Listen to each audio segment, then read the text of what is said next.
Gerą vakarą, savaitė eina į pabaigą ir šiandien moterų A lyga jūsų ekranuose, antrojo turo kovos Šiauliuose, Gitarių stadione. Šiandien treniruoja Artūras Sikorskis, viešnios iš Vilniaus rajono. Dabar geras perdavimas, Pereviznik, jo smūgis ir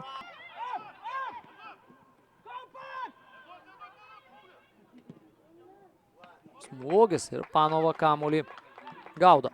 Komanda čia Kristina Pereviznik, daug jos klaidinamų judesių, perdavimas į baudos aikštelę ir geras perdavimas iš gilumos. Pereviznik turės šansą, Pereviznik ant kairės kojos, smūgis į vartus ir 1-0.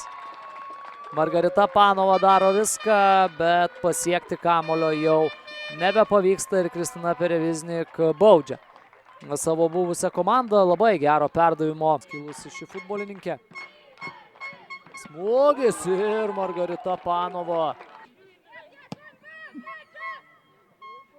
Dar vienas geras perdavimas iš gilumos. Čia Ribeiro, jos smūgis ir atremia kamuolį dar kartą. Gebėjimais įveikti net kelias varžoves. Romanovskojos perdavimas į baudos aikštelę. Čia tolimas smūgis ir Margarita Panova.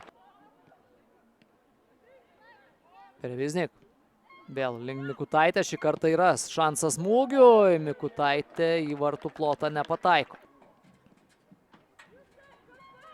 Lieka kamuolys Gintros ekipai, čia smūgis ir virš vartų.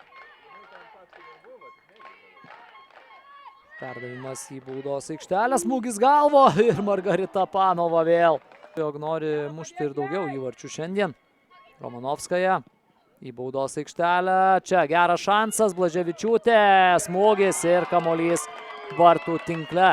2-0 ir Justina Blaževičiūtė sugeba padidinti komandos pranašumą. Julija Dijas. Ten Pereviznik, baudos aikštelėje, Pereviznik ir vos į savus vartus. O tai reiškia, jog šios rungtynės moterų A lygoje yra baigtos ir antrajame ture Gintra iškovoja antrąją savo pergalę.